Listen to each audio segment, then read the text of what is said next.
Today, malalaman mo yung 7 reasons kung bakit hindi ka nag-improve sa buhay. Alam ko maraming ibang tips kung paano maging successful or mag-improve sa buhay. Ang iba sinasabi kailangan matalino ka, yung iba kailangan sinasabi is masipag ka, yung iba sinasabi kailangan nanggaling ka sa mayang pamilya, yung iba naman kailangan sikat ka, yung iba kailangan pogi ka or maganda ka, etc. So, ang daming dahilan, ang daming reason, ang daming strategy. So, ano ba yung dahilan kung ba't hindi mo pa nakukuha yung gusto mo? Or ano ba yung dahilan kung ba't hindi ka pa nag-improve sa buhay? And kada tao, iba-iba talaga tayo ng edge, iba-iba tayo ng strength, iba-iba tayo ng weaknesses. And baka nga iba sabihin sa inyo, JC, nasasabi mo lang yan kasi nanggaling ka sa mayamang pamilya, swinerte ka, baka privilege ka, kaya ka nag-improve sa buhay.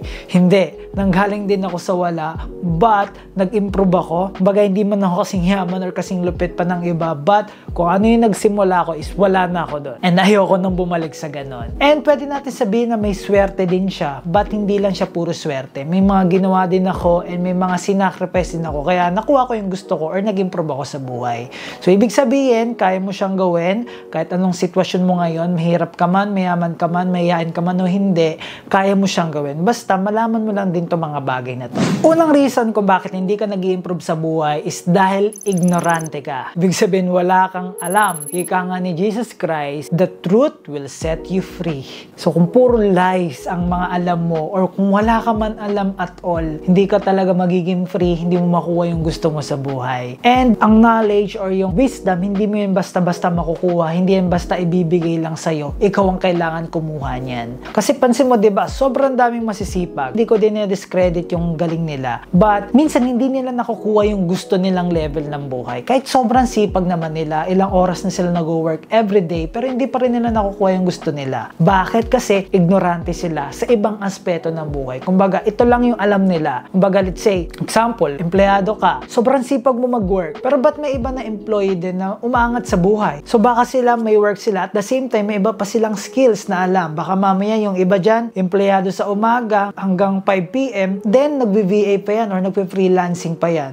Or yung iba, baka may side hustle na business. But, ang tanong, bakit nila nagagawa yun? Or paano nila nasisimulan yung ganung bagay sa labas ng career nila? Kasi hindi sila ignorante. May mga alam silang bagong ways, bagong strategy para improve yung buhay nila. Kasi tandaan mo, tol, yung panahon dati, iba na ngayon. Kumbaga, kaya mo maging successful kahit nasa work ka. Kaya mo maging successful kahit estudyante ka. So, wala nang limitation ngayon. Nasa sayo na lang. Ang tanong, willing ka ba mag-aral? Willing ka bang mag-explore? Willing ka ba magtanong? Willing ka bang magmukhang underdog para matuto? Or baka mamaya sobrang ma-pride ka na, hindi, ito na ako, ito na yung alam ko, nasa ganito na ang position, ayoko magbenta, ayoko pang ng another job, ayoko pang mapuyat, baka ganun nasa isip mo. So, hindi ka mag-improve kung ignorante ka. So, kailangan mo mag-research, kailangan mo mag-aral. So, kung di ka mahilig magbasa, pwede ka mag-check ng mga videos online. Free na yan ngayon, tol. Hindi mo na pwedeng maging dahilan na wala kang access sa knowledge. Kung wala kang cellphone, pwede kang mag-pisonet, pwede kang mag-rent ng computer sa labas. Ang daming ways. Let's say, mag-aral ka ng 30 to 40 minutes or 30 minutes to 1 hour, marami ka nang matututunan kaysa at all, hindi ka nagre-research. Next na reason kung bakit hindi ka nag-i-improve sa buhay, kasi incompetent ka. Ibig sabihin, wala kang alam, wala kang galing, wala kang skills. Kumbaga, connected din to sa unang tip. So, kapag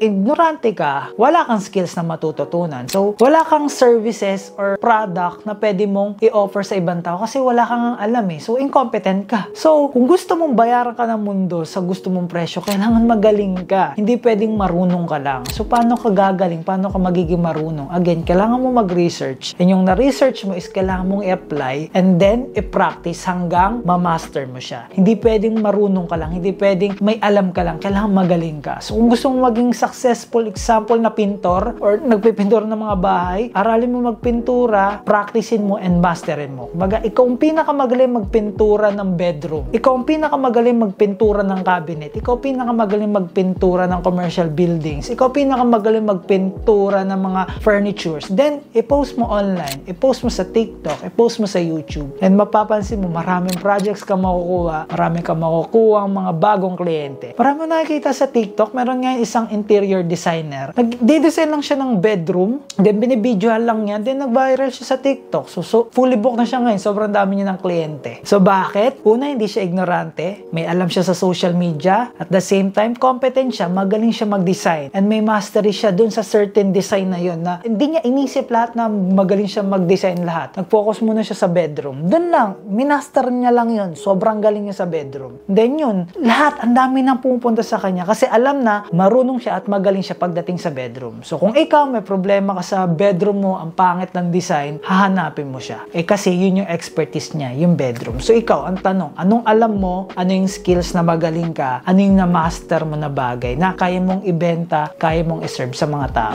Next na reason kung bakit hindi ka nag-i-improve sa buhay is dahil may mga bisyo ka. Alam mo, baka sabihin mo, ba't may iba naman? Di mayaman pa rin, naging successful pa rin kahit may bisyo sila, kahit nga drug addict pa sila. Ibang sitwasyon yung kanila. Baka mamaya, may advantage na sila, may boost na sila. Like say, baka tagapagmana talaga sila or napamanan sila ng pera ng company. Kaya kaya nilang gawin yun. Ibig sabihin, smooth sailing na yung ginagawa nila. Pero kung ikaw yung tipo ng tao na magsisimula ka sa baba, magsisimula ka sa wala kang karapatan na magsayang ng resources, wala kang karapatan magsayang ng time, ng energy, kasi resources mo din yan eh. Wala kang karapatan magsayang yan. Kasi every penny counts, every time mo, kailangan mo yan. So kung sasayangin mo yan sa mga vices like inom, sugal, sigarilyo, o minsan pambababae, wala. Maubusan ka talaga ng time at pera. Kailangan mo para mag-improve ka. Kasi para mag-improve ka, hindi naman libre yon. Kailangan mo investan yan. Kaso kung may vices ka na humuhugot sa'yo ng pera, humuhugot sa'yo ng energy, humuhugot sa'yo ng time, hindi ka talaga mag-i-improve. So kung gusto mo mabilis mag-improve sa buhay, i-drop mo yung mga vices mo. And pag nagawa mo yan, 50%, 80% agad yung in-improve mo sa buhay mo.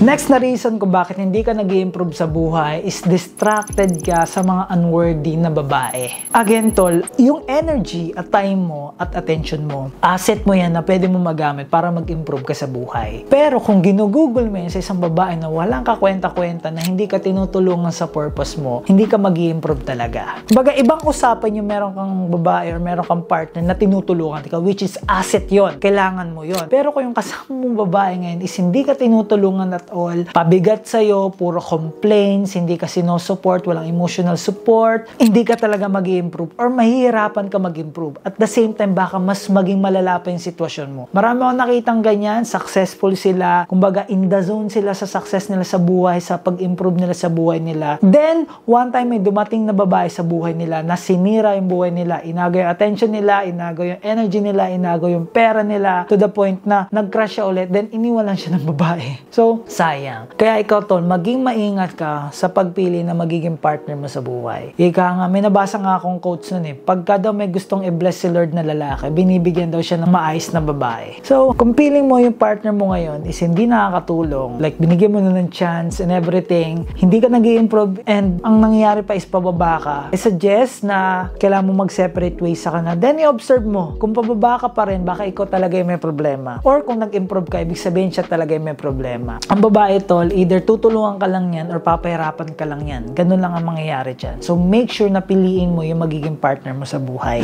Next na reason kung bakit hindi ka nag-i-improve sa buhay is dahil wala kang purpose. Hindi mo alam yung gusto mong gawin. Hindi mo alam bakit ka nabubuhay sa mundo. Hindi mo alam yung dahilan ba't nandito ka. And napakahirap nun. Kumbaga like, nabubuhay ka lang kasi wala lang. Nandiyan ka lang, humihinga ka lang. And nakaka-burnout siya, nakaka-depress siya na hindi mo alam yung dahilan ba't nandito ka. So, ang key para magkaroon ka ng purpose, again, kailangan mo mag-research. Kailangan mo mag-explore para malaman mo kung ano ba talaga yung para sa'yo. And usually, ang purpose mo is, ito yung matagal mo nang gustong gawin. Like, nasa mind mo siya, hindi siya nawawala. Let's say, baka minsan nawala man siya ng ilang taon, pero bumabalik uli. Or ito talaga yung lagi mong naisip, hindi siya nawawala sa'yo every single day. Kaso nga lang, hindi mo ginagawa kasi natatakot ka, or puro ka dahilan, puro ka excuse, so hindi mo siya nagagawa. So, iba-iba tayo ng purpose. And usually, pag paulit-ulit yan, malakas ang chance na si Lord yan. Basta something good, yung gagawin mo. Pagka mali, hindi si Lord yan. So, yun yung mostly ng purpose. And isa din na indicator na kung ano yung purpose mo is ito yung willing kang gawin kahit hindi ka kumikita. Mukhang ironic siya, but ganun siya. Kumbaga, willing ka magtuloy-tuloy kahit hindi ka kumikita, pili mo kahit hindi ka pa nagkakaresulta, gusto mo pa rin siyang gawin. Marahil yan yung purpose mo. And isa pa is yan yung gigil ka na kapag ka hindi ito nagagawa is nababadtrip ka, naiinis ka. Example, kung designer ka, nababadtrip ka or nagagalit kapag may pangit na design. Isa din yun. So, iba-iba tayo. So, it's up to you. Ikaw yung nakakaisip niyan, ikaw yung nakakaramdam niyan. Ang kailangan lang is dapat mag-explore ka, tignan mo, and huwag mo hayaan yung mga excuses mo is maging hindrance perseverance para magawa mo yung purpose mo.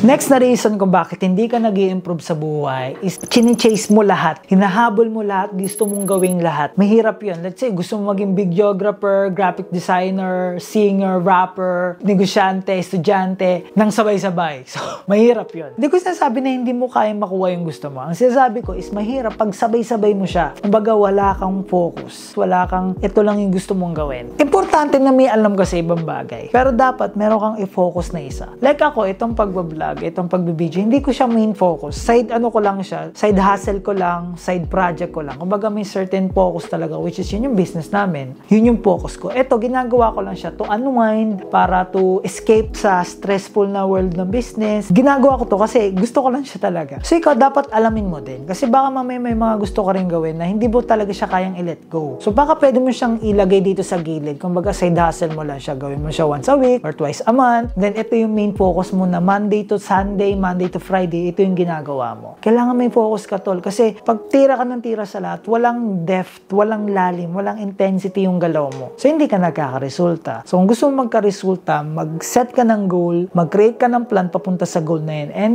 dikdikin mo siya hanggang magkaresulta ka. And tol, kung gusto pala ng mga extra updates, extra contents, like mga live session with me, pwede ka mag-join dito sa group ko na JC Styles Inner Circle. So, nandyan lang siya.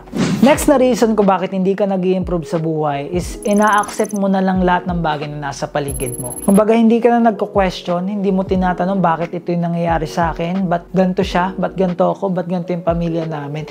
Ina-accept mo na lang. And usually, yung ina-accept mo is something na hindi nakakatulong sa'yo. Kumbaga, like, kontento ka na sa ganyan. Which is, wala namang mali na maging kontento. Basta wag ka lang magreklamo na hanggang dyan ka lang. Wag ka magre-reklamo. Okay lang mo kontento, basta wag ka magre-reklamo, ha? Sa buhay mo, kasi tinanggap mo yan eh. So, kung gusto mong mag-improve, kung gusto mong makuha yung bagay na gusto mo, minsan kailangan mong i-let go yung meron ka ngayon to create or to have yung gusto mo talaga. Kasi ganun talaga eh, parang paglilinis yan ng bahay. Magulo siya sa una, messy siya, makalat. Pero once na nalinis mo na, babalik mo na siya sa places nila and mas maganda na siya compare before. Parang pag-let go din yan ng mga gamit na hindi na kailangan mo itapon para makabili ka ng mas bagong gamit. So, ganun din sa'yo. Baga, wag mo basta-basta tanggapin yung mga nasa paligid mo, lalo na kung hindi nakakatulong sa'yo. So, i-check mo mabuti, ba't ba ito nangyayari? Nandito ako, bakit ganito yung buhay namin? Ano pa ba yung pwede kong gawin? Ano pa ba yung mga projects na pwede kong gawin? Ano ba yung pwede kong improve? Ano ba yung pwede kong research para mag-improve yung buhay ko? So, wag mo lang basta tanggapin, tol. Wag mo lang tanggapin basta-basta yung meron ka ngayon, tol. Kasi yung sitwasyon mo, hindi naman yung panghabang buhay na nandyan ka na. Nasa yan nakasalalay kung magiging ganyan ka forever or mag-i-improve ka or makukuha mo yung bagay na gusto mo.